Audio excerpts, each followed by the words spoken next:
To order the City of Dickinson Commission meeting, Tuesday, May 5th, 2020. Let the record show we are missing one commissioner, Commissioner Steiner.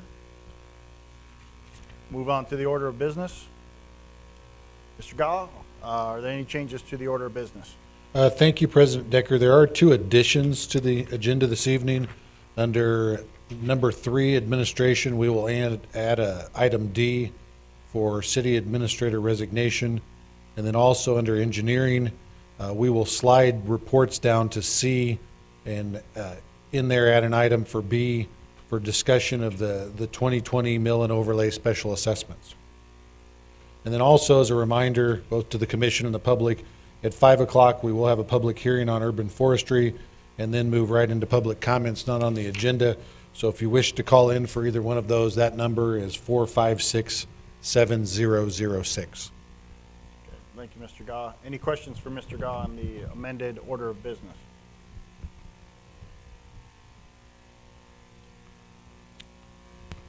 There are no questions or comments on the amended order of business. I'd look for a motion.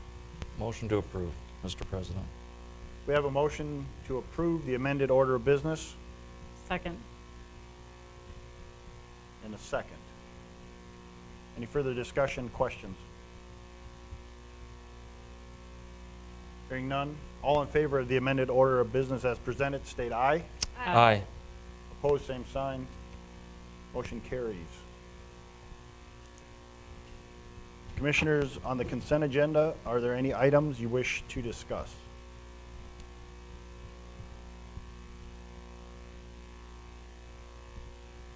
No one has any comments or questions on the consent agenda? I'd look for a motion. Move to approve, Mr. President. We have a motion to approve the consent agenda by Commissioner Trustum Second. and a second by Commissioner Frederick. Any further questions or comments on the consent agenda? Hearing none, we'll vote. Mrs. Trustum? Aye. Mr. Frederick? Aye. Ms. Walla? Aye. Chair votes aye. Motion carries on the consent agenda. We'll move right into administration. First item up, Mr. Gah, you have a liquor license transfer. Yes, thank you, President Decker and Commissioners. This is a transfer of a license. There's a liquor store located at 373 15th Street West, which is actually behind Astoria. There's been a change of ownership there, and they plan to transfer that location to a new liquor store being built by a convenience store at 10th Avenue East and Villard at the corner of the East Business Loop there. Staff has reviewed and recommends approval. Any questions for Mr. Gah on the liquor license transfer for Legacy 7 Liquor?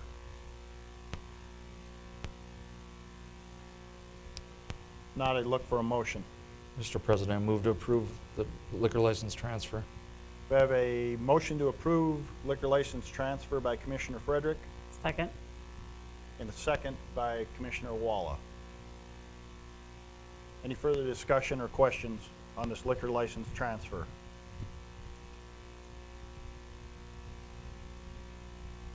Hearing none, we'll vote. Mr. Frederick? Aye. Ms. Walla? Aye. Mrs. Trustum? Aye. Chair votes aye. Motion carries.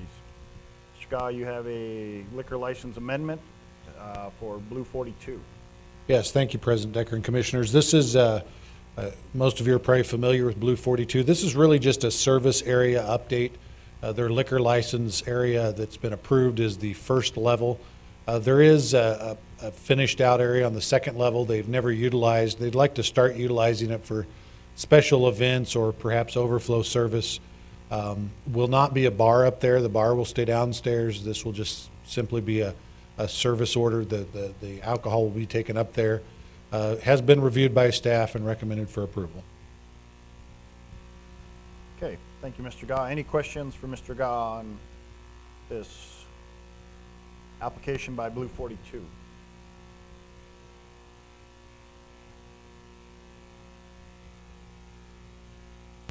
Mr. President, I would move to approve the amendment to the liquor license for Blue 42. We have a motion to approve by Commissioner Trustum. Second. with a second by Commissioner Frederick. Any questions or comments on this liquor license amendment?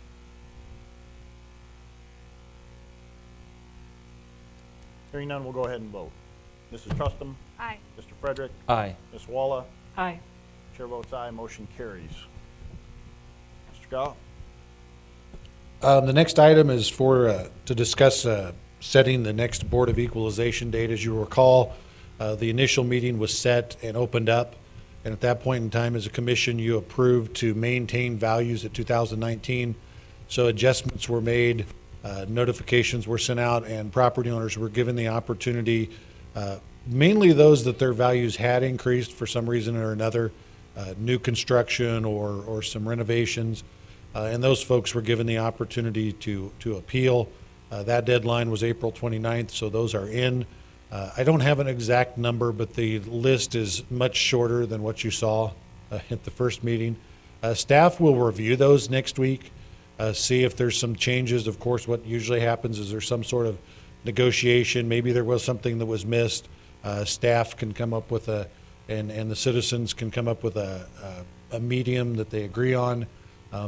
Most of these, that's probably not going to be the case, so they will come to you. We're going to simplify the form a little bit, where you will see kind of a cover form with a recommendation. We will give the property owner an opportunity to have kind of their letter with it, to kind of minimize the material you have to review ahead of time. We think this is going to be relatively short, so it could be added to the end of the May 19th commission meeting. And then that allows our assessing staff, the county staff, an opportunity to get it on in the timeline accordingly. So it would be our recommendation to add that to the agenda, just a consensus to add that to the agenda, and then it will come out with your packet. So you'll have a few extra days to review it. Any questions or concerns on adding this to the 19th? Mr. President, my only concern would be just by the number. I mean, I know you said we have less, but I don't really know what that means. So are we thinking more than 10, less than 10? I would say 10 to 12. Linda, do you have a thought? Ms. Carlson? Reviewed the list this morning, and it's going to be less than 10. Okay. It's Yeah. definitely going to be less than 10. Thank you. I think that we can accommodate that. And we believe what we'll try and do with kind of the simplified process is we can probably also timetable them out a little bit to keep them on target. We had meetings that went till 9 o'clock. We can get back to that, right, Rita? So. All right. So Any other questions for Mr. Gah on the BOE, Board of Equalization? Questions for staff? I think we can move that to the 19th and accommodate that. very good. Thank you. So I don't think we need a motion on that. That'll just be added. Correct. Right. So. Okay, and then your other item, Mr. Gah. Yes, thank you, President Decker. As some of you know, I came from the lower Midwest about a year and a half ago, and while I greatly enjoy Dickinson, I enjoy the community quite a little bit. Probably have the best work-life balance I've ever had because it's a big enough community. There's places to eat and events to go to. I don't think I missed a First on First last year. I really enjoyed those. But the call to get closer to home has grown stronger, and I was offered an opportunity to become the next city manager in Aberdeen, South Dakota, where that manager is retiring. I think by census numbers, it's about 3,000 people bigger than Dickinson, so very close to the same size, which I have loved this size of town. A lot of stuff going on. I think I'll be able to make a nice transition, but I just want everybody to know that I've enjoyed my time here. Some of the staff in City Hall are not happy that I'm leaving, but they're starting to speak to me again. But I sent you the letter. Has a proposed date of June 12th. Met with Ms. Carlson today and President Decker. If we can get some of the priorities done, perhaps that day could move up a little bit. I was going to throw some vacation days in there as well. With the permission tonight to accept my resignation, but perhaps allow an earlier date if negotiated with President Decker and myself. Any questions? I think Mr. Gah and I went over everything that is happening. I know he's met with Linda. I expressed some of my concerns on some certain items that we need to work through and expedite a little bit better this time than the last transition, city administrator wise. We think we can accomplish that, and both had some concerns, but I think we can work something out, and I'd like to possibly afford him some time for his transition, because to jump in there, I know he put a date down, but they're also leaving, they're losing their city manager, so there has to be some transition concerns there that he's aware of. So when we talked about possibly moving up the deadline to the end of the month because of some of the pay period issues, and if we can get everything done, I think we can come to some kind of agreement to possibly the 29th or around there. So, and then I think Mr. Gaw, he put a lot of time and effort into his house in town here, and put it on the market already, and I don't think he's gonna have a house to live in very quickly. But appreciate, all the hard work you've put in. I know the transition up here coming from Missouri, Iowa has sometimes brought its challenges, and the different items that we have to deal with in Southwest North Dakota, not only as a regular city items, but also dealing with the oil field is also interesting, and I appreciate all the time and effort that you've put in into our community. I know that just working with you daily here for the past, almost 2 months with COVID going on and everything, and I know where the heartstrings get tugged. So, but I do appreciate all the hard work that you have provided for us at the city of Dickinson. So, anyone else have any words? I would pretty much echo mostly what you said. It's been nice getting to know you, and wish you the best. I wish we could keep you around a little longer, but it's hard to, when you have family and friends that are closer, you move into a area that you really don't know anybody, and then it's tough to get back and forth from Little Dickinson Airport sometimes to the Midwest. So it'll be Aberdeen's a nice little town. Mm-hmm. Used to live in Sioux Falls, so I used to drive through there all the time. Oh, so. sure, yeah. Mr. President, I would tag on to that, and I have the same thoughts. Thank you so much, Mr. Goff, for coming into Dickinson and accepting the challenge. We've had quite the roller coaster with COVID and the downturn, and definitely have some big shoes to fill as we work ourselves into the next budget session. And congratulations on your new adventure. Thanks to everybody. So I guess we need a motion to accept this resignation.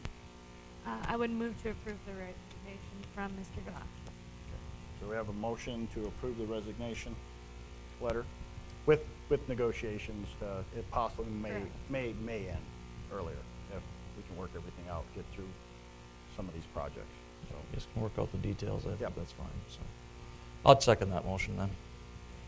So we have a motion to approve with a second. Any further comments?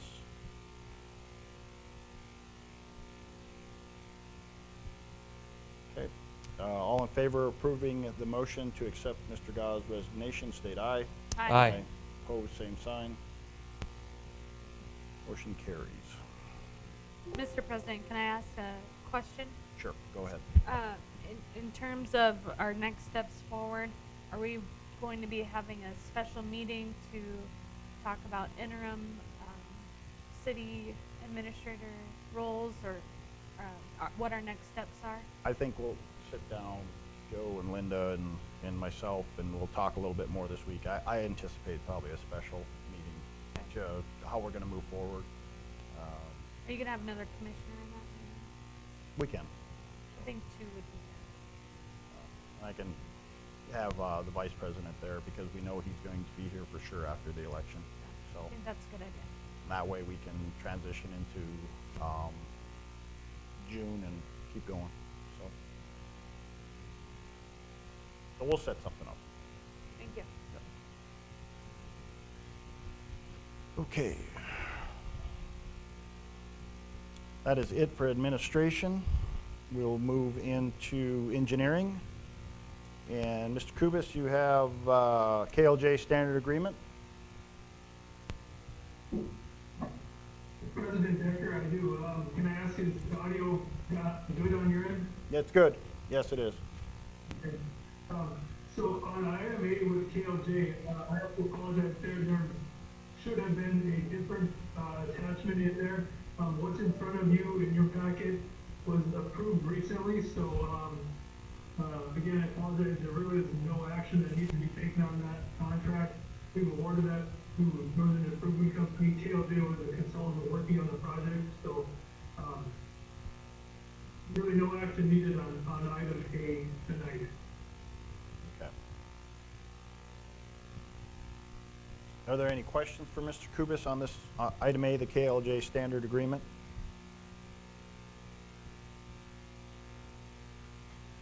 Okay, if there's, if we've already taken care of this, then we just need to, we'll move forward into your item B, the amended item B. Correct. If I could, there will be a corresponding item on the KLJ amendment for construction engineering services for that 2020 Illinois project. But we'll have that ready for the next meeting. So, moving on to item B, was the discussion on the special assessments for sidewalks on the 2020 Illinois project. As you recall, this project went through a special assessment, district creation, a protest period, and that protest period did not protest the project out. Several months ago, one particular property owner came in to discuss his special assessment on the project, and this is really what I consider a final meeting to wrap up those comments from the 5 of you commissioners, to give us definitive direction on how sidewalk will be installed, and this is particular to Zone B, although it would apply to the residential neighborhoods that were milling and overlaying as well. So, as a summary, generally we have properties out there that have been developed or not developed, and some of them have sidewalk and some do not have sidewalk. The intent of our policy that was created in January by resolution stated that through this mill and overlay project, that properties that do not have sidewalk would have sidewalk installed on them, and that sidewalk repair would have the sidewalks repaired, and those costs of the sidewalk and also curb and gutter would be assessed back to the adjacent property owner. There was one, I don't know if I can show the PDF, I will try.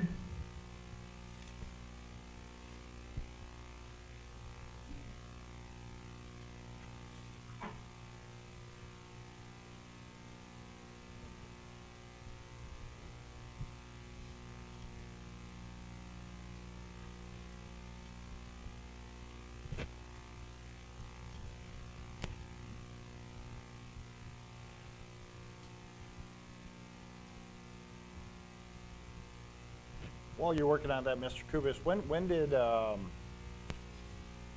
refresh our memory, when was the initial appearance by Mr. Wilhelmy? We could probably, I believe it was in a February meeting.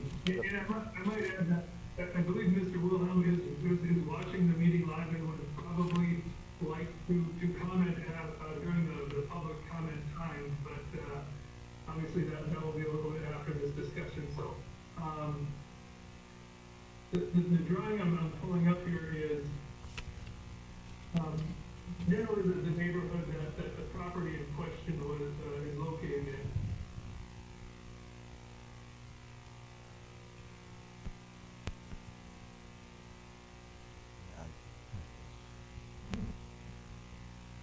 I don't know if that appeared on your end. there it is. or Yeah, not. yeah, we got it.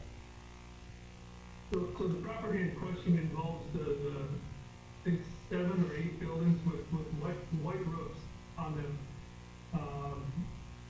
right now, currently, there's no sidewalk, in front of that property. It's small on my end, I don't know if you can see it, but there's also property to the north and property to the east that also do not have sidewalk, that are all proposed to have sidewalk added to them with this project. And, if you all have just recently received an email from me, I would also point out that while Mr. Wilhelm did have, I believe, to be the largest assessment in the zone, when put on a per foot basis, Mr. Wilhelm's assessment was $68.10 per lineal foot. I think it's worth mentioning that just a random sampling of other properties that are adding sidewalk and or curb and gutter,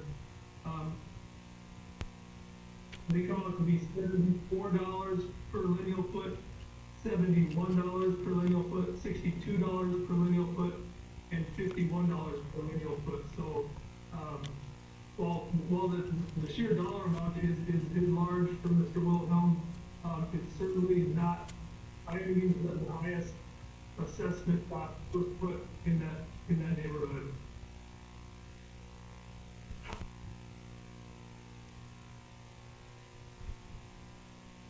I guess at this point, I would certainly open it up to any questions. If we want to go back and discuss some of the points from the prior meeting, the February meeting where it was discussed, I'd be happy to do that. But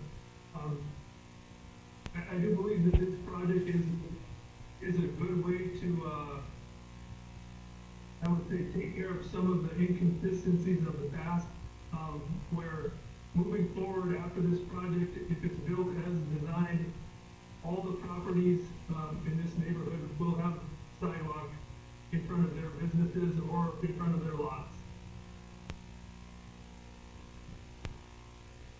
Okay, any questions for Mr. Kubis? I know that I have toured this area multiple times, and to me, it provides a very unique challenge, just the way it's laid out. So do any commissioners have any questions for Mr. Kubis? I know the last time we had this discussion, Mr. Steiner was here, Mr. Frederick was not here.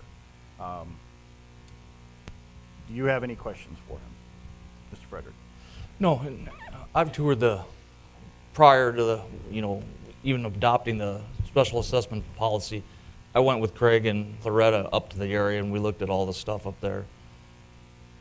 It's one of these situations where anytime anybody builds up in that area, we require them to put a sidewalk in now.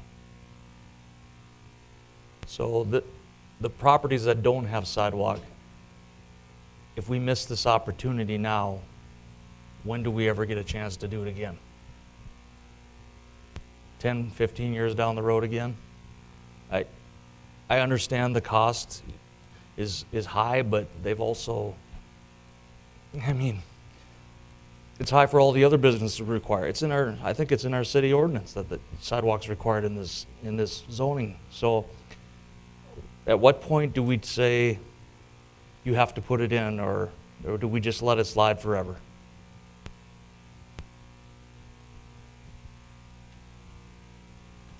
Any other comments, questions? You drive up there right now and you have a business that has sidewalk on 150 feet a lot, and then you don't have sidewalk on any lot around it. And we force them to put it in as part of their building code. My only concern up there, and the unique challenge there with offloading and loading his neighbors, and if we're requiring the sidewalk to be put in, even if it's a reinforced, a thicker sidewalk, he cannot keep them with their semis off that sidewalk when they're unloading those to the north, all those semis. So in 5 years, when that concrete's busted up and we say, hey, you have to replace that concrete, then what? What enforcement mechanism do we have to have those semis stay off of his property? But we have that issue now with the people that have sidewalk. Yeah, but you generally don't have semis parking on, with their parking right now, they'll be parking on a new sidewalk. Well, there's properties up there that have sidewalk that are unloading semis. You've got the steel shop that's a block north that has semis coming daily. And that's the same street, I believe, is Sherwin-Williams is on and a couple other businesses, and they have sidewalk. Well, the Sherwin-Williams is to the north. Yeah, it's a block Yeah, north. yeah. I'm just saying every street on that, in that subdivision gets semi-traffic. It's not just unique to that street. Mr. Kubis, to the west, to the east of Mr. Wilhelmie's land, I noticed there's an open lot there. And that open lot is also going to be required to pour sidewalk? It's an undeveloped yard for Berger Electric, if I recall correctly. Okay, I think you're correct, it is. I've seen Berger Electric equipment parked on that lot, so.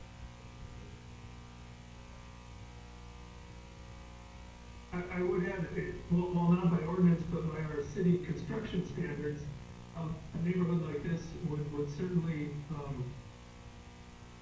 qualify, maybe is the correct word, for an 8-inch driveway, which I think would alleviate some of the concerns, and alleviate concerns in my mind anyway, about heavy loads potentially cracking up new concrete, which is certainly not where we want to see this, go in 5 years, where we have, a lot of busted up concrete that we just poured. No one wants to see that, of course. Right. Mr. Kubis, is that mountable curb or is that high back curb? This is all mountable curb right here. So how are we going to keep them off the sidewalk then? Well, that's the challenge. That would be the reason for going for a continuous 8-inch sidewalk. Typically, in a neighborhood like this, we would have 6-inch sidewalk with 8-inch driveways.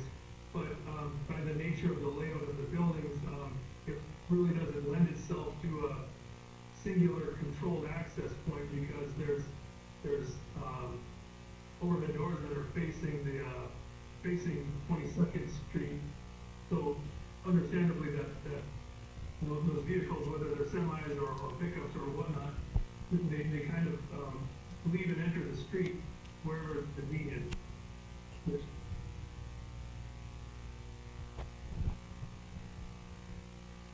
But an 8-inch thick sidewalk would be, to my knowledge, as thick as any concrete street we would have in town too, so.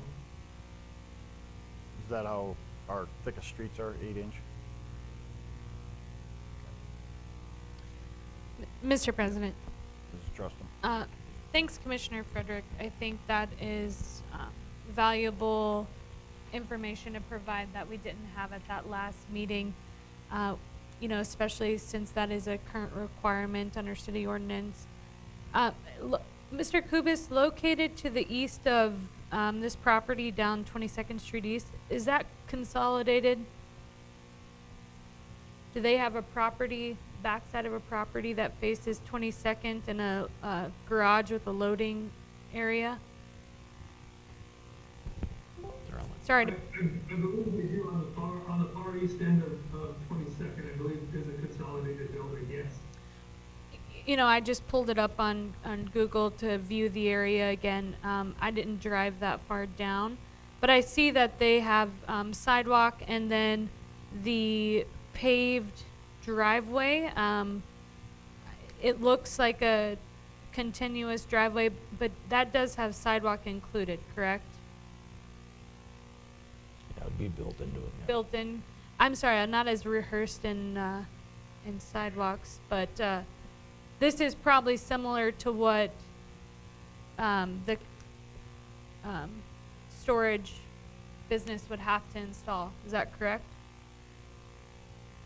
I don't have the footage offhand, but essentially all we'd be looking for in front of the storage buildings would just be a 5-foot wide sidewalk, where consolidated by the proximity of their building to the street, it's concrete from the curb all the way to their building.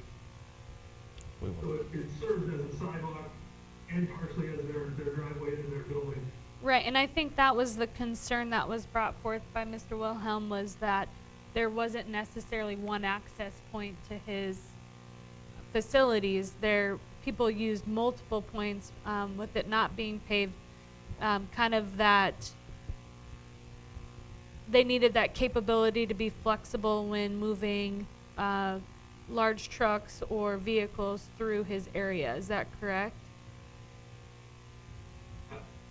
I think that's a fair statement, and with the majority of this curb being mountable curb, that applies to quite a few of the businesses here, is that whether they need direct access or they don't, they kind of have free-flowing access into their property because they can jump the curb, so to speak, where they need to. Right. So if this were a new business going into this part of town, there would be no conversation on this. We would require sidewalk. And we would require their lot to be paved. Yeah, and the lot would have to be paved too. We don't allow gravel lots on new commercial structures either. Mr. Gah, I think we have a timetable for 5 We do. for a call-in for this. Correct. This, Yep. 7006. Did you hit 9? no, I did not. I'm not inversed in this as you guys have been for the last. Right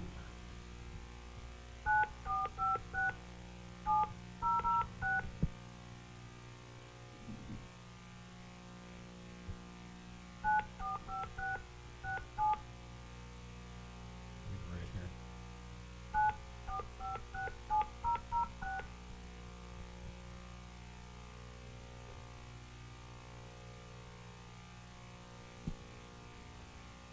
Yeah, it should ring. We're not getting a dial tone. Yeah, we're not gonna.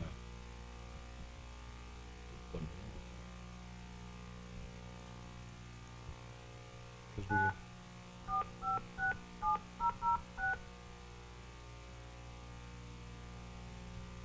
Have to do We're not what? getting our dial tone, guys. Well, yeah, but we have to get a phone line first.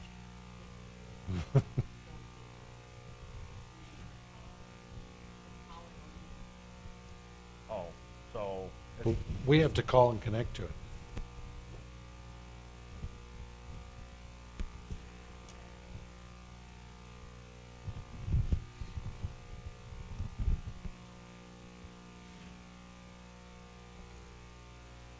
so if it's call-in only, then somebody should be able to call in right now.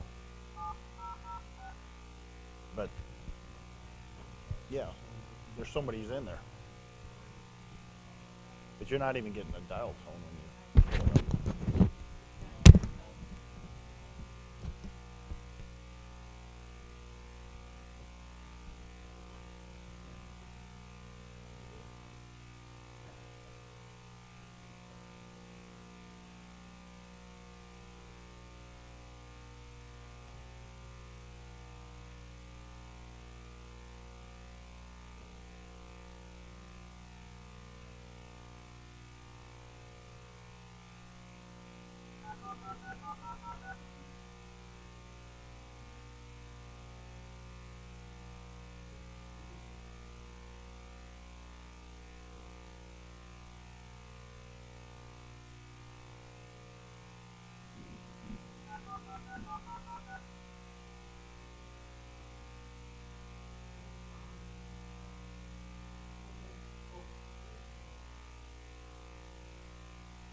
Because generally there's a dial tone here. We're not connected.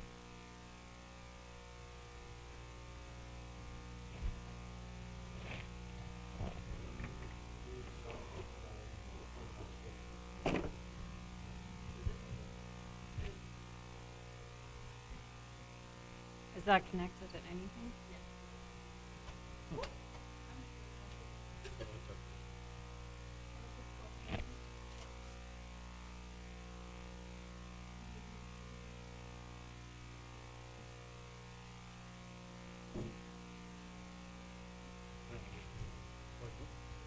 There we have it. Bear with us, Mr. Wilhelmy, if you're watching.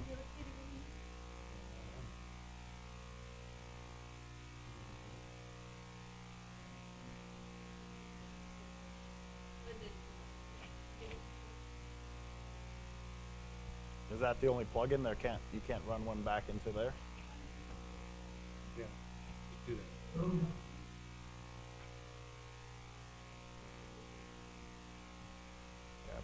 I'll try to link this up.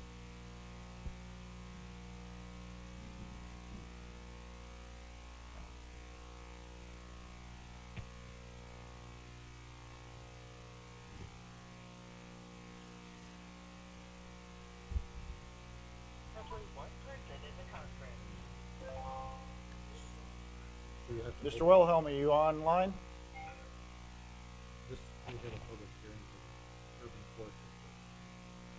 Oh, okay. I was just checking if you had called in, so. Okay, we'll start the 5 o'clock timetable. And that is a public hearing on public comments on urban forestry. Consideration to approve a second reading and final passage of ordinance 1691. Is there anyone online? Well, I guess I'll have Mr. Zuroff present the ordinance. Thank you, President Decker and Commission. This is the second and final reading, I believe, of the change in the ordinance for the Urban Forestry Committee. What was added to this new ordinance is the makeup of the Forestry Committee.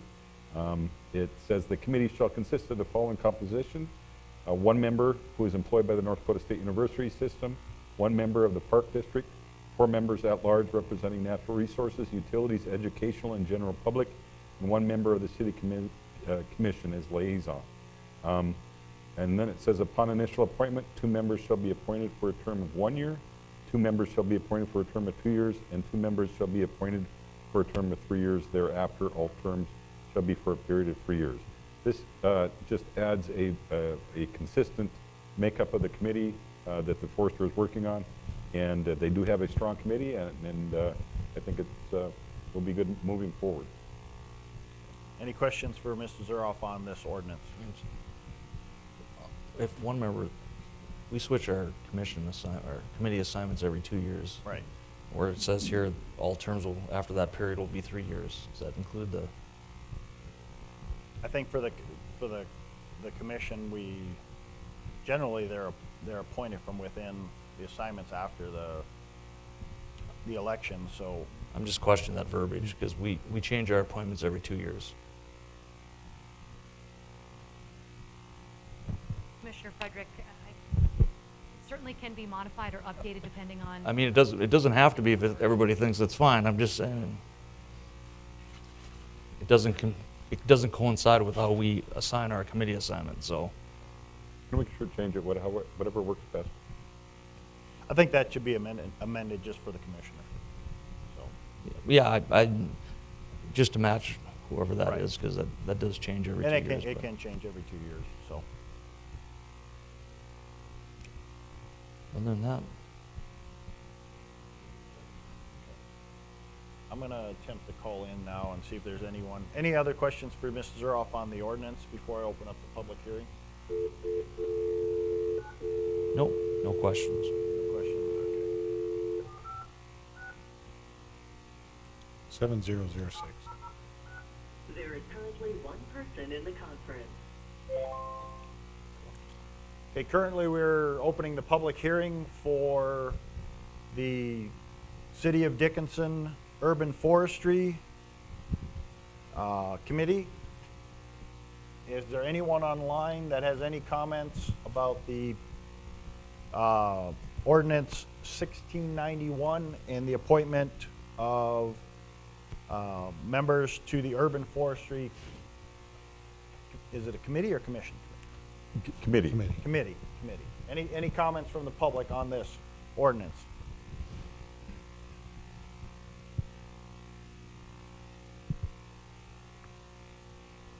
Any comments from the public on urban forestry ordinance 1691?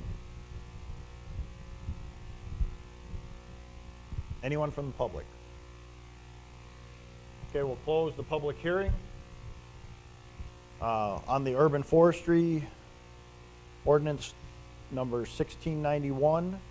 And I would look, if there are no more comments or by commissioners, I would look for a motion on the 1691 with the amendment to amend the 2-year term for city commissioners. Mr. President, I'd make a motion for final reading of, what was it 1641? 1691. 1691, ordinance 1691, second and final reading. Okay, we have a motion to approve the second and final reading of 1691 by Commissioner Frederick, second by Commissioner Trustum.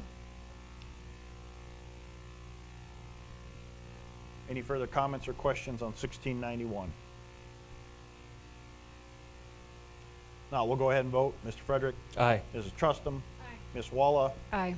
Chair votes aye. Motion carries on 1691. We'll go back to Mr. Kubis and his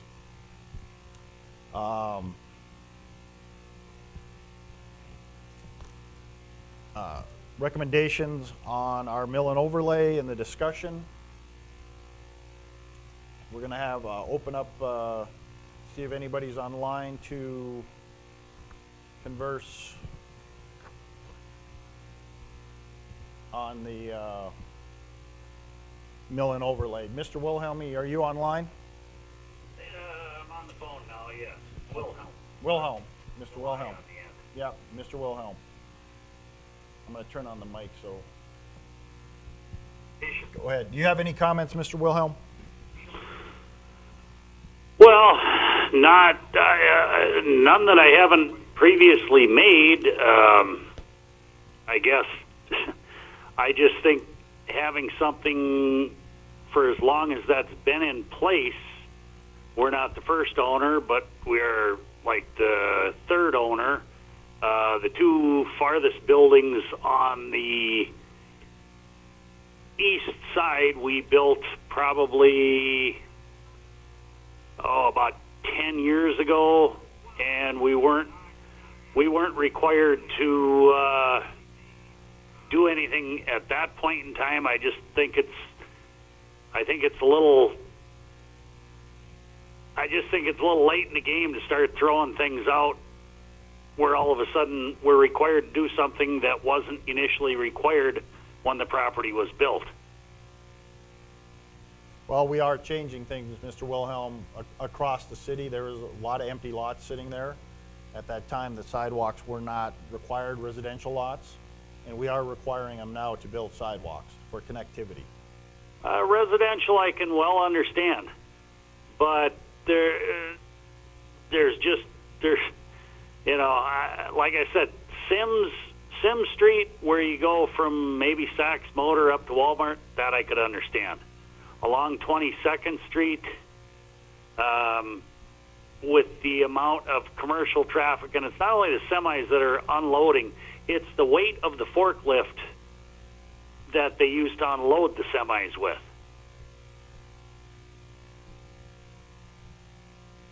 Well, regardless of our decision, there's going to have to be some changes on the load and offload on that street. Mr. Wilhelm, who's unloading there? Most of the businesses to the north unload and park over there. Unloading on the north side of the street due to the fact that all of their driveways go uphill, and there's a very large convex hump to that street. If you've driven on it,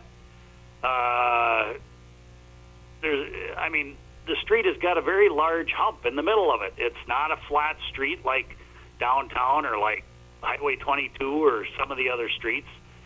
And when they come down their driveways, even if the semi parks in the middle of the street, when you come up with a forklift, you cannot angle right to load and unload the iron pipe that they bring off. So what they end up doing is they have the semi park partways on mine, and then they go around onto the gravel with the forklift and they unload. And I don't really have a problem with that. Doesn't cause any grief. But I don't want to end up putting in concrete and then, it starts cracking up. We all know that concrete cracks in this climate. And the more weight you put on it, just like if you drive around where garbage trucks end up stopping and dumping garbage, that much weight in that small of an area tends to put undue pressure on concrete. It's not as bad in the middle of the winter, not as bad in the middle of the summer, but during your freezing and your thawing periods, that's when you end up with problems. And I do need that continuous roll curb all the way around, because there are various people that park there from the other businesses, and if you put driveways in, you limit my customers' access and ways to get around there, because you can drive around any parking lot in the city and you will see people hanging out with the end of their vehicles hanging out into alleyways, driveways, and I really don't want to be calling the cops up there all the time. They have better things to do than to come up there and issue tickets, and all. That's all it'll be. It'll be a ticket issued. Nobody will be towed because it's a public street, so I can't have anybody towed right away. So if you put high back curb in there, that will be a major problem. Well, I don't think we've ever discussed putting high back curb in there. We're keeping it rolled. I guess what we're looking at is having the continuity within the city that our standard is our standard. And I understand it wasn't required 10 years ago when you bought the property, but we are trying to make changes that it is a standard within the city.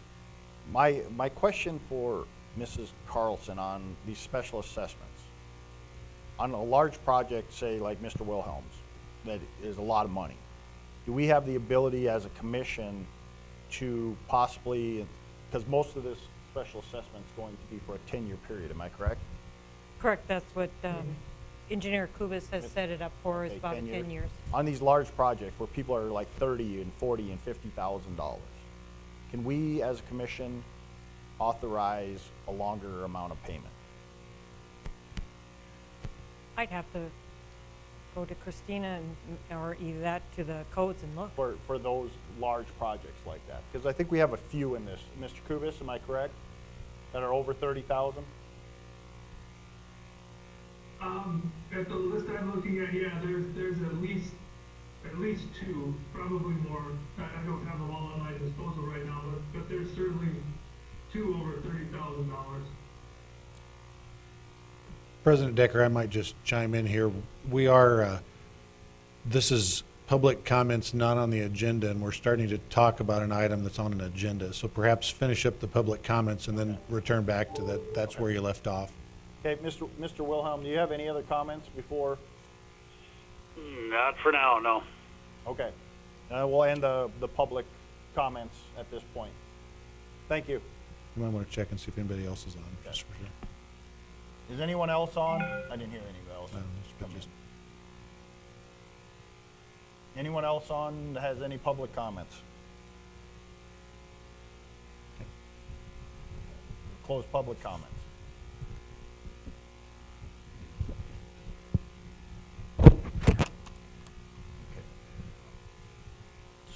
So back to that question, since we're back on this with Mr. Kubis and Mrs. Winko and Ms. Carlson, is that an option that we could extend it out longer so they're not as economically impacted on these very large projects?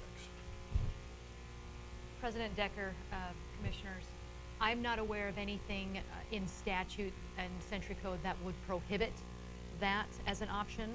I think the only concern that we would have is fair application across the board for those that might fall into that category, but it's definitely something that could be explored. I could do a little bit of research on it just to confirm, but to my knowledge, I'm not aware of any restriction of that nature. You're looking at something that's $30,000. That's a heavy impact regardless right now to any of these businesses. Mr. President, I just wanted to state that, we have other ones that are in special assessment, so if we do look at something that you want to extend on this one, I think I would be very specific onto this project, because other than that, others that might have special assessments that are larger amounts could be coming forward.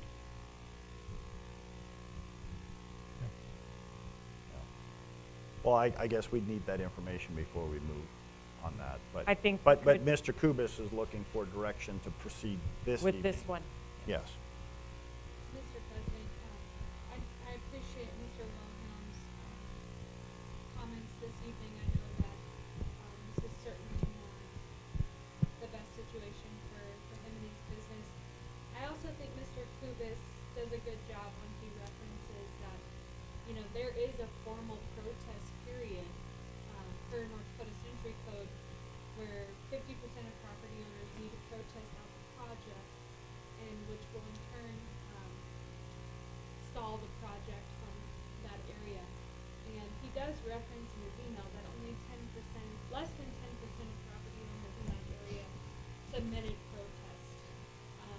And although he makes a case that certainly we have looked at more deeply probably than others, we do have to be equitable for all property owners on this project. And I think with that, I think we need to take that into consideration when making that decision this evening. President Decker? Yes. If I may, too, just on special improvement districts, you have to look, too, that the city is repaving, milling, and redoing the road. We are doing the ADA handicap corners, and in this project, we're just asking the property owners to assist the curb gutter and sidewalk. In a lot of cities in North Dakota, you'll see that a lot of that is, the whole thing is special by the adjacent property owners. So I just, that the city is taking a big chunk out of this for the property owners, and doing that improvement with minor assessments. And I appreciate that information. Mr. Zuroff, to my point about extending it, say from 10 to 15 years possibly, we could also look at the whole project, am I correct? For everybody, even the residential people, going from 10 to 15. That would be equitable then. If we do this, just on this project, we went from 10 to 15. Yes, President, that would be equitable to that special sidewalk. To this mill and overlay. And I think giving the additional 5 years, and this is an idea too, and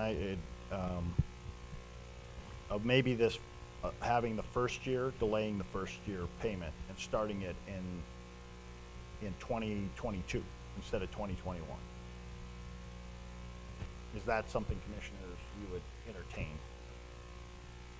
Yeah, I would be open to that. Typically, how long after the project? I mean, I remember some past projects when we did the assessments. I mean, they didn't come on for months until the project was totally closed out, bills were paid, and by the time, it takes some time to even get them. Yes, and I would have to refer to Mrs. Benstock, because she's the one that handles the special assessments coming in from the county on, especially from back, or Mr. Kubis. I think Craig had talked to Rita about this. Okay. If I could, Commissioner Frederick, President Decker, we had set a time frame to complete this, what I'll call the assessed work, the concrete work, of August 28th. In conversation with Ms. Benstock, that would allow us the time to get those final assessed costs, not the total project cost, but the cost that would be assessed to the county, certified, and on the tax rolls. Because if it would miss that deadline of, I think they have an October deadline at the county level, those assessments would get pushed back a year regardless of our intentions at the city. So one other thing I would add to that idea of what I would call giving a year of grace to start repaying those special assessments is, we understand with the COVID situation, it's put very, very many people in a different situation. The contractors that are working on this job being one of them. So, they're going to have to really push hard to meet that August 28th deadline.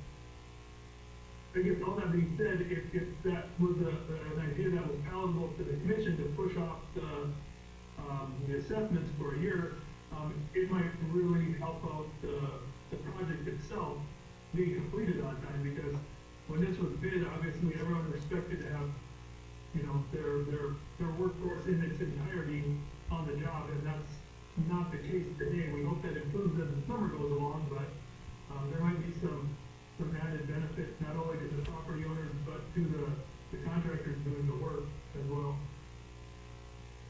Also, that would give time for the property owners to pay, the ones that want to pay off. It would give time for RETA to collect that through that year, and give a lot of time for those that want to pay off before it gets to the county level. I'd be open to that. Yeah. I think, you know, that's something that we could do. And then I mean, how do you as commissioners feel about the whole project going from the 10-year special to the 15? We collect our money regardless.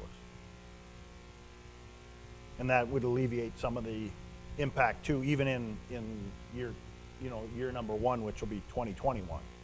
Right. Because let's be honest, we're getting a double whammy out here. We're getting COVID and we're getting oil. I don't know that and maybe I'm wrong, but I would guess a majority of the property owners and business owners are gonna pay it off Well, and they could. to take the deduction. I mean, it'd be my guess. Maybe not. You know, maybe some of these Take it bigger as ones. damages or. Well, I mean, Yeah, it's an expense. improvement. It's an Yeah. expense. So I mean, you can write it off on your tax return. But I mean, to stretch it out 15 years, if it helps somebody, I'm totally fine with that. The whole issue with the whole situation is we've been inconsistent. I And, agree. and this is what happens. We get ourselves in a predicament, and then at some point we have to like put a hard line down, and then it's unfavorable. But if we wouldn't have done some of the stuff we did before, we wouldn't be where we are right now. So. Yeah, and even to Mr. Wilhelm's point, 10 years ago when he added on to that infrastructure, 10 years ago, why wasn't that corrected? We don't. Again, don't know. And maybe our ordinances were different back 10 years ago, but I don't know that I'm sure. Well, I don't know how long you've been on the. I've been on planning and zoning not that long, but pretty long time. And I've been building for 20 years. Most projects in every zoning code requires a sidewalk when you build something new. So we must have let it slide through the cracks somewhere. But I guess I'm willing to delay the payments for a year and extend the financing on the part of the special assessments to 15 years if the rest of the commission. I don't have any issue with that. Take an amendment to the project? Mr. President, Commissioners, if I recall correctly in looking at my past resolutions that were drafted, I do believe that there is language in the prior resolutions that does provide for the year, for the term. So if it doesn't delay too much, I do think that we need to potentially do a resolution amending essentially what you're requesting, just so that it's documented that that's the intent, if that's the direction that you wish to go. But Mr. Kubis, you can proceed and move forward with this project while we amend this resolution. It would not affect the project, correct? Yep. So I would look to the commission for a motion to amend the resolution and direction, I guess a motion for Mr. Kubis to proceed with the project.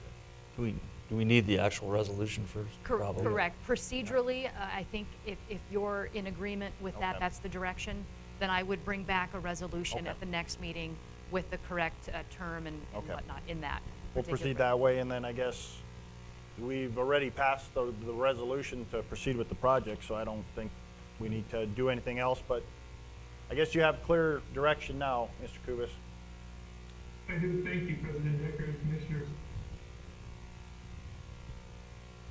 You have a couple other items?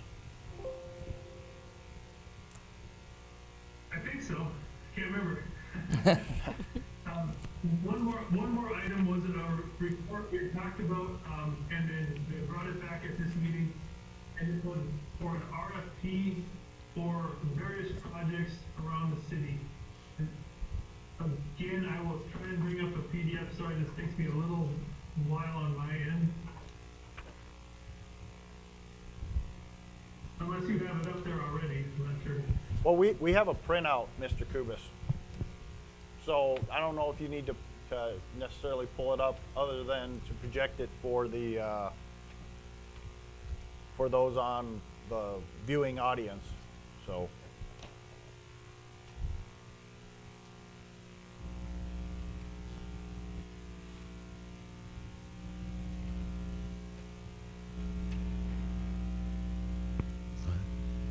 Okay, here we go.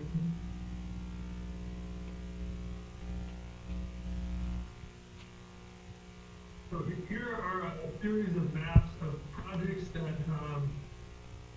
we would like to undertake. In some cases, we began the design of them. And I will try and scroll through them. I believe they're in the order of the list that you might have in your packet.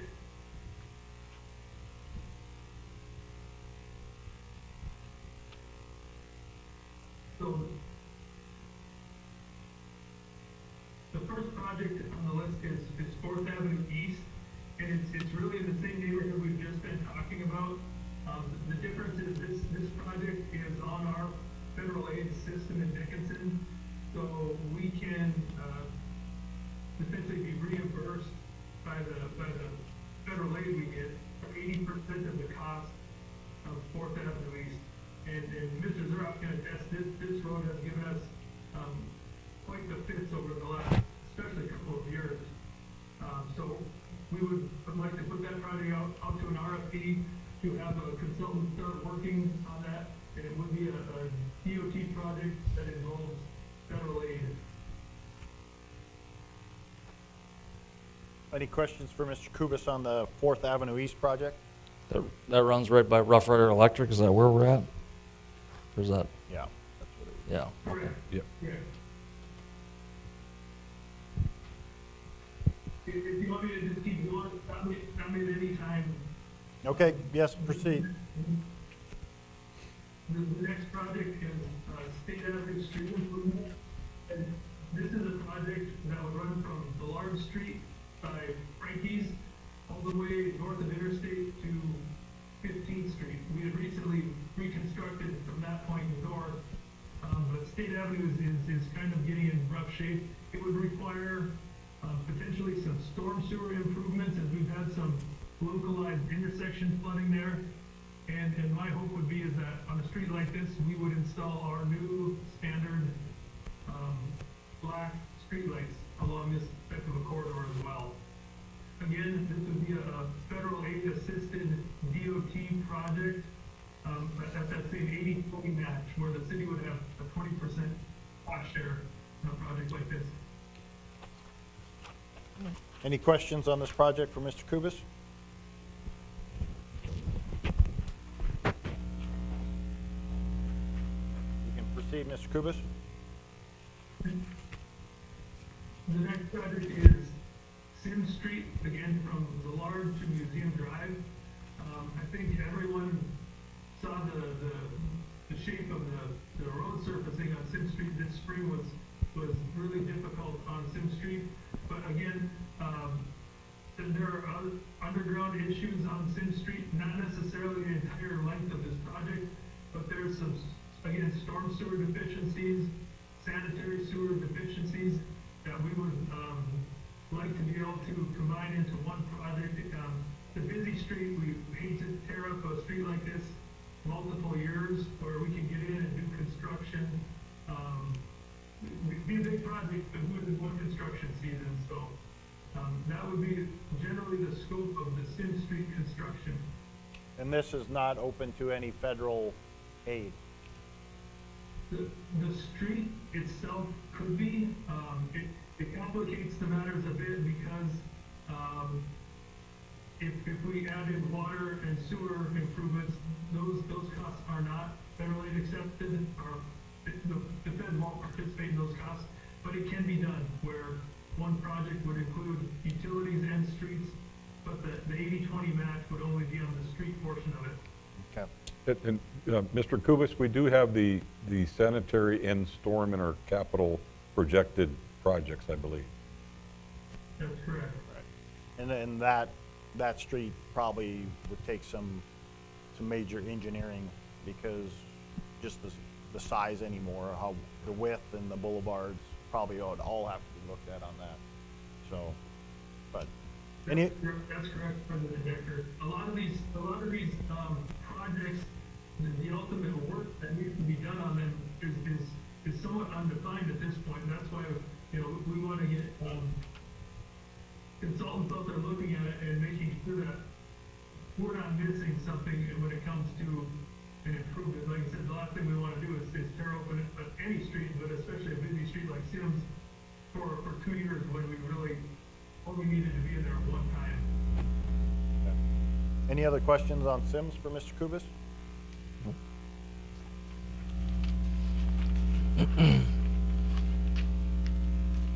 Next item, Mr. Kubis. Okay, the next project would be Westgate Avenue, and to familiarize everyone with the area, it's a city street that essentially accesses Dickinson Ready Mix and a couple other businesses. You can see it's Westgate Avenue, and then there's a frontage road along Street West. So there's just a few businesses that access this.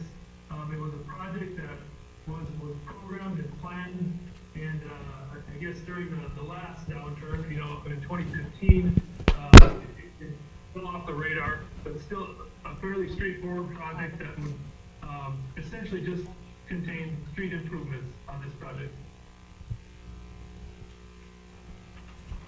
Mr. Kubis, Yes.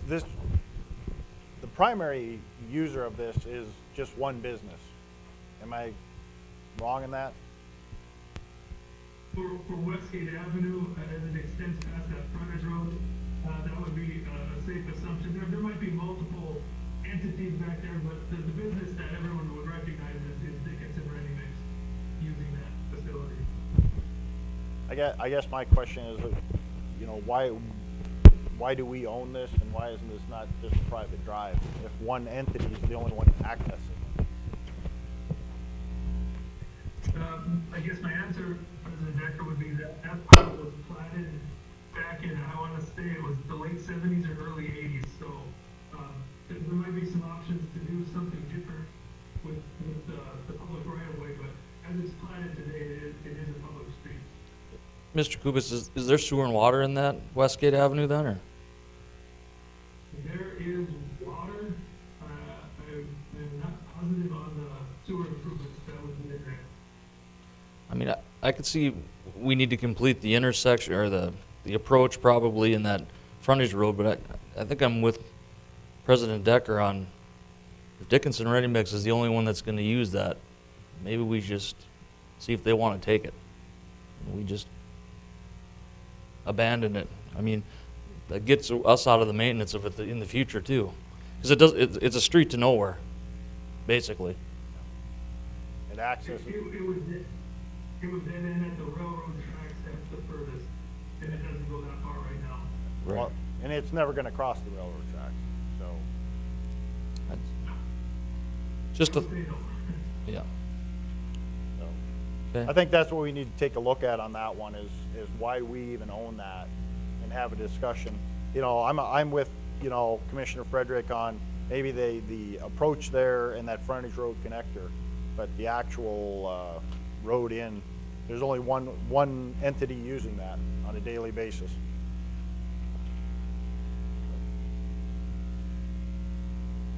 I have that noted. Thank Okay. you. Are we ready to move to the next project? Yes, proceed. Okay, so the next project is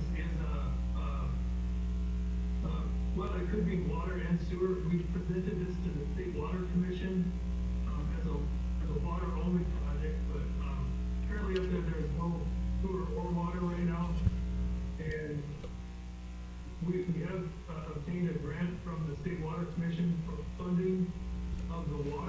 of this project. We had, I guess I would call it, given a soft presentation to many of these neighbors in this neighborhood about the idea of a water and sewer improvement district. That was not widely accepted, and this is probably 5 or 6 years ago.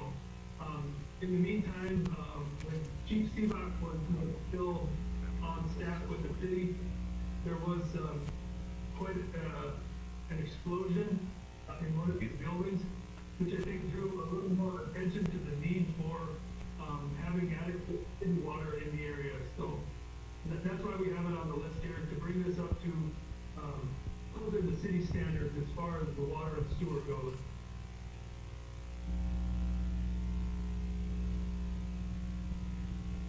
Are there any questions on what we call the North Annexation area? So for me, this one here is going to take a lot of discussion. I can see the water, but when it comes to any kind of street improvement or sewer improvement, most if not all up there are sitting in septic tanks. And we've been collecting property tax, city annex property tax for the last 10 years or more, and we have not offered them any improvements for any of that besides fire protection and police protection. So I guess I have mixed feelings on any kind of street or sewer, but I do think the water, if we can use that grant and provide them with water service, I think we should do that. President Decker and Mr. Kubas, that was one, we've had a lot of discussion on those roads about maybe looking at rural sections because of the cost and the way they are. So I don't know if that's the discussion too. The rural section would be, not the curb gutter, and it would be a lot less expensive. We would just basically do an overlay on it. So I know there's been a lot of discussion on that. Well, I think we can get together and talk about that too. Come to some conclusion to proceed on that. So, okay. Any other? I appreciate these comments because, when you added the water, sewer, street improvements, the project got very large, and I think that's what really, put this to its back order. But water is it's just an essential service that we need to provide. And I believe you're correct, Mayor Dexter, that most, if not all, of the property owners are on some sort of a private septic system up here. If there are no further questions, you can move on, Mr. Kubas. President Decker, Yes. Just to jump in here real quick before we move off of engineering. When I had mentioned before that I wasn't aware of the restriction for changing the term for assessments, I was reviewing the North Dakota Century Code. There's nothing in the Century Code. However, there is a very specific requirement in the city's code with regard to payment of impact fees. The city's code is very specific that a residential improvement project, the fee shall be assessed against the property owner for a period not to exceed 10 years with interest. And then it's also very specific that a commercial industrial improvement project, the fee cannot be assessed, or the fee shall be assessed against the property for a period not to exceed 5 years. So that's what the code says currently. So there may have to be some modifications to this and some amendments if the city wants to do something more lenient than what this provides. Okay. But that is what it currently reads in the city's code. Okay. Thank you for that information.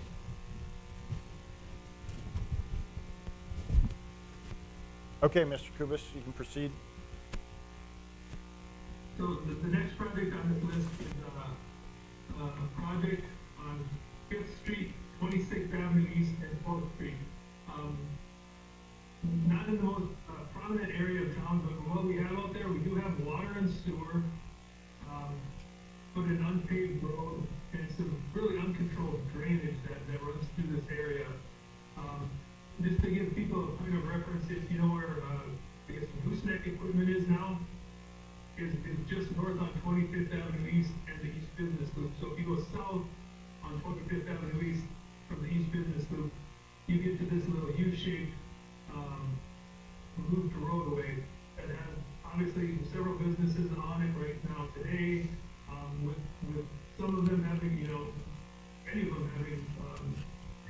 parking lots and a gravel street coming to them. So the intent with this one would be to really just pave the roadway better out there. And I think Mr. Grove point probably again, maybe with a rural section, because there's ditches out there right now.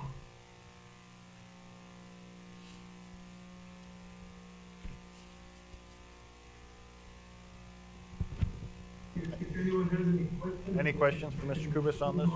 Okay, Nope. go ahead and move on. The next project, similar in nature to the last one, was a project that drew some attention earlier this spring when we had a lot of freezing and thawing and some runoff. This is the frontage road south of 21st Street. And there's a small portion of what essentially is the connection to 4th Avenue East. And right now, that section remained unpaved, or again, you know, just all of the inconsistencies of past applications of city policies. So this project would be short in nature, would pave a gravel street, provide proper drainage so we're not dumping water onto these businesses. Everything kind of flows north to south in this area. So that would be a pretty straightforward project to clean up an area that right now makes quite a bit of mud in the spring of the year. Mr. Kubis, on that 4th Avenue East, would we consider connecting that? Connecting it to the south? Yeah, no, connecting it to the, yes, taking this frontage road and connecting it to 4th Avenue East. Because I think that's our right of way through there, in between those two buildings. Correct. It is. We hadn't shown that again. That might be an option. I don't know if you can see my cursor when I'm on the listing here. But No. 4th Avenue East, as you go north of 21st Street, has been right on the short leg of that L, if you continue that north. Okay. 4th Avenue East, as you go south, it jogs over a block, and like you said, Mayor Decker, it goes between those two buildings. Sure. So it certainly could. These are you know, real generalities of projects right now. But there is very poor connection between 4th Avenue to the north and 4th Avenue to the south. So it's definitely something we would investigate and really find the need for that connection. Okay. Yeah, if there's not a need, that'd be one we could just vacate, right, eventually?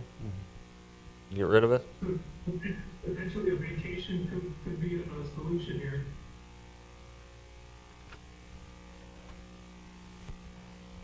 Okay, Mr. Kubis, you can proceed.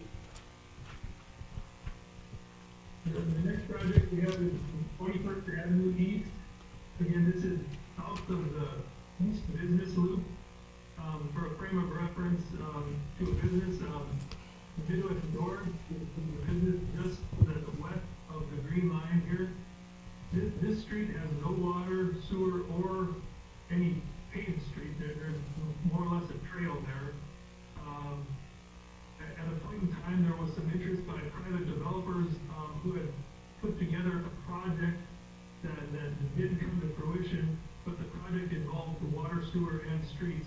And all three would make a nice tie. The water would tie in between, the water and sewer would tie in between East Gillard and the business loop. So, and this is all platted property, city-owned right away, with, as you can see, 3 or 4 developed properties. The rest of it just remains open lots that could be developed. This is a general commercial zone neighborhood that, again, has what I would say a slightly light industrial feel to it, but it's zoned general commercial.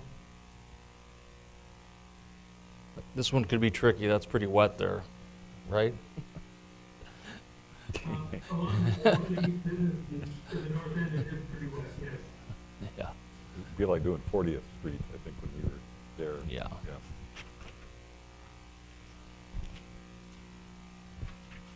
Okay, Mr. Kubis, proceed. 21st?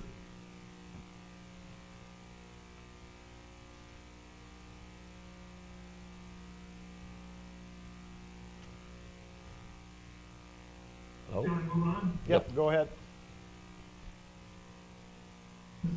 project is quite a bit different in nature. So this is what we call it's the WPA spillway. Right off of East Broadway, there used to be a old wooden bridge, if anyone remembers, just upstream of that. The State Water Commission has recently brought it to my attention that they have a program out there to improve low-head dams. So this is one of those dams where in higher flows, the water really spills over that, creating a sort of an undercurrent on the downstream side, which is a dangerous situation, of course, if anyone's swimming or kayaking. So what we would hope to see, what I would hope to see here is not only improve this structure from a structural standpoint, because it's about 70 years old right now, but we could also, I hope, implement some beautification and turn this into an area that would have more of a park-like feel to it than just a concrete spillway. And this, again, is all on city-owned property. It's adjacent to quite a few acres of park-owned property. And there is some private property to the southeast of this, but the project itself would be on city-owned property. Yeah, I've saw some mock-ups that you provided, and I think that it would be great to do that. My only concern is we all know how much the Heart River actually flows, and if we have some kind of falls there, can we as a city, I know we put gray water or our Reuse water? our water into the Heart River. I don't know how much we do on a daily basis, but if we somehow could move some of that water so it's at almost the head where the head of the river there, the Man's Dam as we all know it, by the golf course, or somewhere around there, to at least create a flow with some of that water so that the Heart River would actually flow, so that these falls would actually fall, rather than just having a low river. Is that a possibility, Mr. Kubis, Mr. Zuroff? I guess on the wastewater side, our discharge point, Is, yes, to the is east. set, and it is by our water reclamation facility. So with EPA, you have a designated discharge point, and with that discharge point, you have to prove volumes and do a lot of different calculations. So it would require a different discharge point, and then also getting the water to your upstream. We do have, the reuse pipeline that goes south of there. Right on the south, yep. But I think that would be the biggest thing, is approval from EPA and the state to be able to discharge at that level or at a different location. Right now, because the use is low at the refinery and we are not selling any other additional reuse water, we have probably close to 2 million gallons a day that are discharged into the Heart River.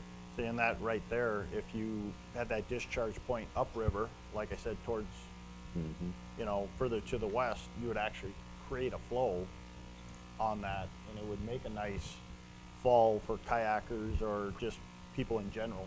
So I think that's something we should really look at, because, I mean, if there's water, if there's dollars there to modify this, possibly we go ahead and do this right away.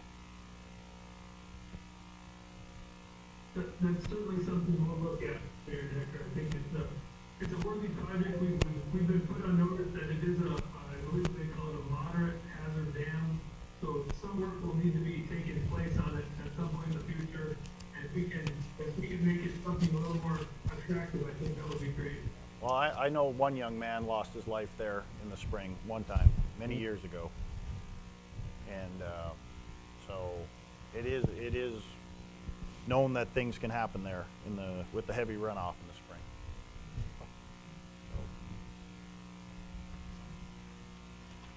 Okay, Mr. Kubis, you can proceed. So here's a little a different style map, but this is the Crooked Crane Trail Phase 2. Again, a project we've talked about for a while now. We've really tried to push this with the railroad, and I think all of you five commissioners are aware of dealing with the railroad. They've asked us to make some improvements to other crossings unrelated to the area shown in red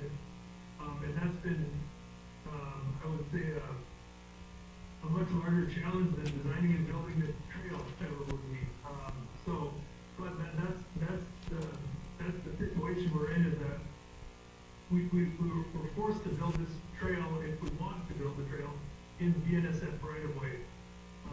We've exhausted our other options with private landowners. BNS has said they would consider it.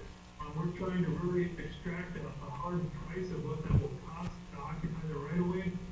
I think we've given them assurances that we would make improvements to the crossings that they would like, and those crossings would be Fourth Avenue East and Livestock Lane.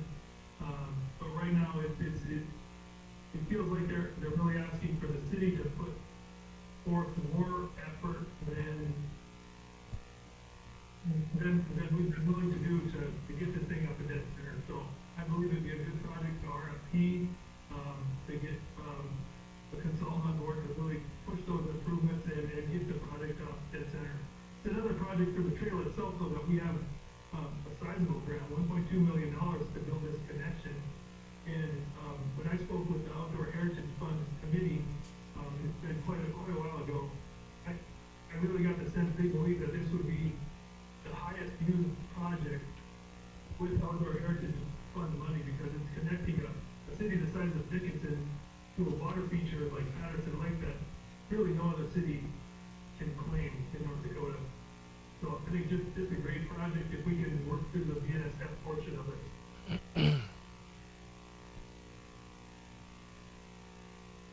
Okay. Any questions for Mr. Kubis on the Crooked Crane? All right. Here's just one more blow up of the project, how it was originally laid out. This alignment isn't necessarily set in stone, but you can see we have Broadway right away, which is actually BNSF right away leased to the city. Private land to the south. The Dickinson Dike is an obstacle that we'd like to use as a feature more than an obstacle. And then the golf course, and a private development that we really have to avoid at this point. So I'll keep moving ahead here. The next project is what we're calling the extension of 15th Street West, north of the interstate. I believe planning and zoning has seen when this is how this area could look, and this would make that connection up to the Westridge subdivision from a point north of interstate, where you wouldn't have to get back onto the interstate. Right now, it's a little bit, to me, cumbersome to access Westridge Drive if you're north of the interstate. You have to go Fifth and 21st Street North. One thing I would add about this project is we currently put into phase-in. We have the capability to serve this area with water and sewer. There is no water and sewer in that corridor right now, but the water tank is very nearby. You can see kind of dead center in the middle of the map. So we do have water and sewer. This particular piece of property is owned mostly by the school district, and there's one private landowner, and then North Dakota State University owns, essentially they own the west half of the project. This is kind of a full alignment. I think it would make some sense to phase a project like this to get access to property that the Dickinson Public School System might be interested in developing sooner than later. Any questions for Mr. Kubis on this 15th Street improvement? No, that'd be a good project to get off the ground, I think. I do too. Okay, Mr. Kubis, you can proceed. So the next project is a project that we had budgeted for in 2020. As we've been adding lights in our downtown area, I'll say it's been a little bit problematic trying to add a light here and a light there, because all of our lights downtown right now are owned by NDU, and when we put our street lights up, they turn over all of that control, all of the wiring and all of the power sources, the feed points we call them. They turn that over to the city. And so we really needed to take a comprehensive look at how we're going to feed the entire downtown where we want our decorative lighting. And so this project would really be a system layout more so than anything. So we can feed projects like American Bank Center, who's willing to put up lights around their project. So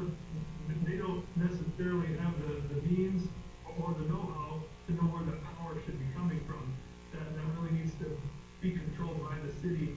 And I've talked with MDU, they would be happy to work with us on determining, you know, where power would best be fed from on a project like this.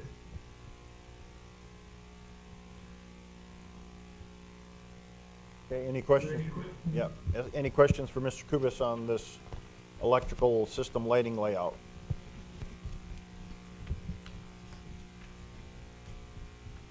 I think that would be a great idea to get this project moving forward and have MDU assist any other entities that are looking to do improvements, so. Okay. All right. Anything else, Mr. Kubis? I guess that takes us back to the first project, that's the ones I had. I would add, that this RFP, we would prefer to advertise it to get, you know, the greatest number of qualified consultants looking at these projects. They obviously vary wildly in the type of work that would be done. We would have that RFP available to be either modified at the wishes of the commission or sent out very quickly, so we could have consultant proposals come in for our review. And none of these proposals, again, I mentioned it in my memo, would commit the city to hiring a consultant or building any of these projects. It would really just make a selection, but we would have a consultant on board, and if say budget was a concern, we could wait until, you know, budget numbers cleared up. There isn't a definitive year necessarily that we would have to build any of these projects in. But it kind of gets us one step closer to really hitting the ground running on these projects. Well, and I think too, Mr. Kubis, there's probably going to be some federal dollars coming down the pipeline because of looking for shovel-ready projects. And I think if we have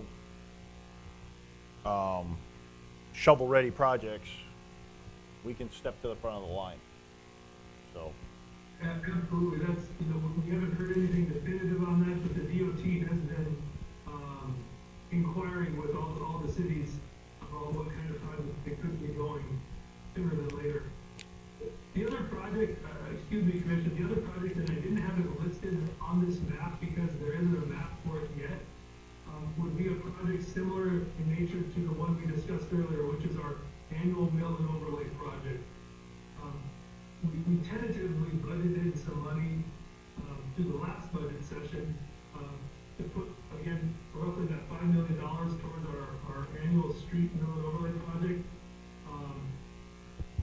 We don't know where that is yet, but we've done the pavement management plan, and we've identified a few neighborhoods that are probably next in line for that mill and overlay. This year's project with the special assessments would be a good, you know, it will be a good training ground to see how that's going to proceed this year. And so this would be for a 2021 mill and overlay. Location to be decided. Any questions for Mr. Kubis? All right, thank you, Mr. Kubis. Thank you. I will proceed into Public Works. And Mr. Zuroff, you have a granular and liquid spreader bid. Yes, thank you, President Decker. I wonder if I could change with engineering and be a head of engineering from now on. Since it's so long. You know, Craig gets cut off quite a bit, the 5 o'clock timeline, so you take your chances by moving up. I appreciate all his projects, and I think it's important to get those going. So the first item I have on my agenda this evening is the bids for the granular and liquid spreaders. These are a set of 2 granular and 2 liquid spreaders. They will be for our new single axle and tandem axle dump trucks that were purchased in 2019 and are still actually being built. So the street division put this bid out. The low bid was from Burt's Truck Equipment for $80,885. We did look at the exceptions on those bids with Burt's Truck and Equipment and the Swenson granular spreaders. There were 7 exceptions in the bid. We then looked at the second lowest bid of $83,686 from Northern Truck Equipment. It had 2 exceptions. We reviewed all the bids. We came to the conclusion that the units from Northern Truck Equipment were more acceptable, and the minimum price difference, along with 2 exceptions versus 7 exceptions, that we would want to recommend to the commission to purchase these units from Northern Truck Equipment for $83,686. If you have any questions, I'd be glad to discuss them with you. Also, our street chief included many documents on the specifications and how we looked at each of them, what they were, our concerns were, the bid documents, so happy to answer any questions you may have. Any questions for Mr. Zuroff on these bids? Mr. Zuroff, do you know what we had budgeted for this? Yes, it was, I think, over $100,000, if I remember correctly. So we're under budget. Yes, it is within budget and under budget. And it looks like they can get it here in a timely manner, most of them. Yes, it should be before later summer. We're still waiting for some of the hydraulics on the 2019 trucks, but there will be a build date for these also. But we're pretty confident we can get the sander spreader units and the liquid systems before winter comes next fall. Yep. Any other questions for Mr. Zuroff on this spreader bid? Hearing no questions or comments, I'd look for a motion on the bid. Mr. President, move to approve. We have a motion to approve by Commissioner Frederick Second. and a second by Commissioner Walla. Any other questions, comments? Hearing none, we'll vote. Mr. Frederick? Aye. Ms. Walla? Aye. Mrs. Trustum? Aye. Chair votes aye, motion carries. Mr. Zuroff, you have a First Avenue West water main replacement task order. Yes, this professional services agreement is with Apex. It's for the it's a replacement project for the existing 6-inch cast iron water main on First Avenue West from 2nd Street to 3rd Street. The task order includes a project management, preliminary and final design with limited construction observation. This is a replacement project. It started when there was discussion about redoing this street, First Avenue West. But as we looked at the project more in this year's budget, 2020, we did start adding a replacement budget of $300,000 in our fund, if you remember, because we wanted to start replacing, especially some of the downtown old water mains, block by block, if we could. So this would be one of the first, I guess, budgeted water main replacement projects as planned. So we have the $300,000 in budget, and the idea was to fix a block of either water and sewer. I have it in the sewer fund also. But this fits it perfectly, and whether or not American does the street or we do the street, I think it's a great project. It's got limited services. It's an old 6-inch cast main. It had a lot of abandoned service lines. So I think this is will be a first one in our replacement projects, hopefully as we move forward. And it's minimal. The task order is minimal because it's minimal design for the replacement, minimal construction oversight. So I look forward to moving forward with it with Commission's approval. Any questions for Mr. Zuroff on this replacement project? Hearing no questions or comments, I'd look for a motion on the replacement project. Move to approve, Mr. President. We have a motion to approve by Commissioner Trustum Second. and a second by Commissioner Frederick. Any further questions, comments? Hearing none, we'll vote. Mrs. Trustum? Aye. Mr. Frederick? Aye. Ms. Walla? Aye. Chair votes aye, motion carries. And the last item, we have the restart of the recycling fee assessed amount and collections. Thank you, President Decker and Commission. As the public knows and the Commission knows, recycling was suspended due to COVID. At that time, there were a lot of unanswered questions, what to do for protection of staff, how do we need to priority staff, what staff is going to be, the hours, the rotations. So at that point, I think it was the best decision to temporarily suspend recycling, not knowing the extent of how the virus would move on, and limiting staff. We feel it's a good time to reinstate recycling. We've looked at kind of how we do our process. Before we did do some actual removal of some contaminated items, I think we're going to, before it ended, it was getting limited, so we're going to end that. So everything will be by a loader. We're not going to be out there sorting through the recycling. So I think that's a positive. The MRF in Minnesota is looking forward to our material again. And so May 11th, next Monday, we're going to reinstate recycling. And with that, we will be reinstating the monthly fee, $4.25 for recycling. And I did have a couple slides here. One is just the recycling update, saying that we'll be starting again May 11th and May 18th. And you remember that not everybody gets it the same week. So remember, there's the A and B part of recycling math. So for example, I'll go on the north side because I'm on the north side. Fridays, not everybody gets the recycling picked up on Fridays at the same time. So south of 21st are the A portion, and north of 21st would be the B portion.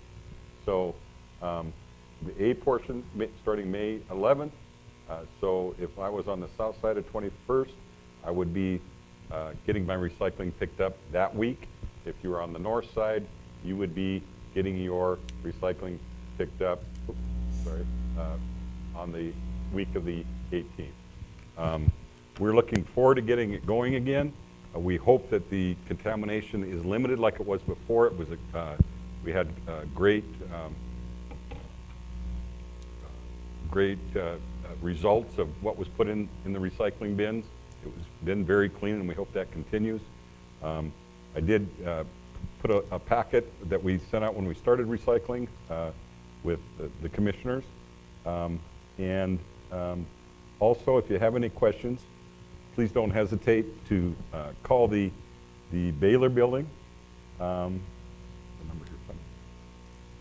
Or use the city app. Or use the city app, and that's another thing I want to bring up.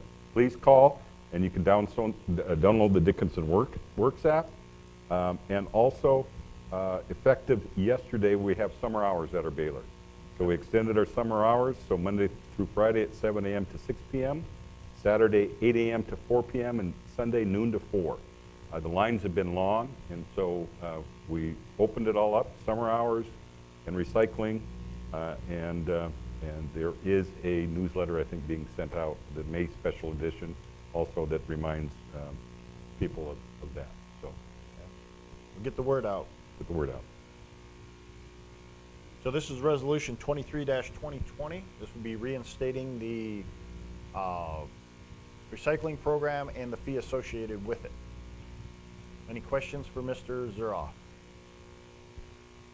Comments? I know there's a lot of people that really want their recycling back. My bin's full. Mine And is then too. some. So, hearing that, I'd look for a motion on Resolution 23-2020. Move to approve, Mr. President. We have a motion by Commissioner Frederick to approve, Second. and a second by Commissioner Trustum. Any further discussion or questions on 23-2020? Hearing none, we'll vote. Mr. Frederick? Aye. Mrs. Trustum? Aye. Ms. Walla? Aye. Chair votes aye, motion carries. Thank you. Thank you, Ms. Zuroff. We have nothing from planning, nothing from building code and enforcement. We have proceeded through public hearing and comments, and we'll move on to commission. Commissioners, are there any items that were not on the agenda this evening that you wish to bring up and discuss? I have one item. I know that we have, or some of us have been contacted repeatedly about the theater. And I think it would be an item that Mr. Gaw and staff can look into and see where and how they are progressing over the next couple of weeks, and how we can possibly make some adjustments to that area. Yes. We've heard comments. Actually, staff started some review, and we will plan to bring that to you at the next meeting. I'm sure that we'll be in contact with the owner and the construction firm. Yes, sir. Finalize this. So, okay. Anything else, Commissioner? Now I look for a motion to adjourn. So moved. We have a motion to adjourn. Second. We are adjourned.